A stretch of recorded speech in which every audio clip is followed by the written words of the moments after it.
इथं वर्थलेसनेसचा जो फिलिंग आहे मेनोपॉझल विमेनमध्ये खूप असतं, की माझ्या लाईफचं काय म्हणजे मिनिंगच काय? पोरं यूएसला गेले, इकडे गेले, तिकडे मी कशाला करू? तर जेव्हा मग ते काहीतरी एक डिसीज दिसायला लागतं, तरी पण कॉल टू ॲक्शन नसतं. असे खूप आहेत. म्हणजे खूप कॉल्स मी बघतो, तर त्यांना कॅज्युअल करावं लागेल. सेन्सिटिव्हली बोलावं लागतं, की "ये, when you are ready you come." But just don't wait for complication. त्याच्या आधी ये. आणि ते येतात. कोणाच्याही आयुष्यात 24 तास अंधार नसतो. कधी ना कधी ते ऊन बाहेर येतं. तर ते ऊन बाहेर आल्यावर आय टेल देम, "आता ये." But you have to be very patient in this field. Health फील्डमध्ये मला कळलं, की उगीचच प्रेशर घालून, ब्लॅकमेल करून कर, नाहीतर हे निगेटिव्ह लँग्वेज यूज करून काय उपयोग नाहीये. तर we have to just let go. मी किती आता अल्कोहोलिझममध्ये मी माझे अंकल आहेत त्या सायकियाट्रिस्ट, मी त्यांना बोललो होतो, की माझा एक मित्र होता, तो ड्रग ॲडिक्ट झाला होता. तर मी म्हणतो, "पकडून घेऊन येऊ का तुझ्याकडे?"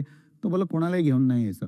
जेव्हा त्याच्या आयुष्यात क्रॅश येईल ना, तो नॉन फंक्शनल होईल, तो स्वतः डेस्परेशनमध्ये फोन करेल, मग आम्ही त्याला पिकअप करायला जाऊ. आणि एक्झॅक्टली असं झालं. आणि आज तो 4 वर्ष रिहॅबिलिटेटेड आहे.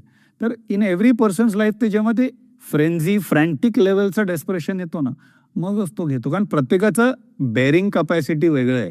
खूप लोकं डिनायलमध्ये असतात, की "तब तो कुछ नहीं हुआ."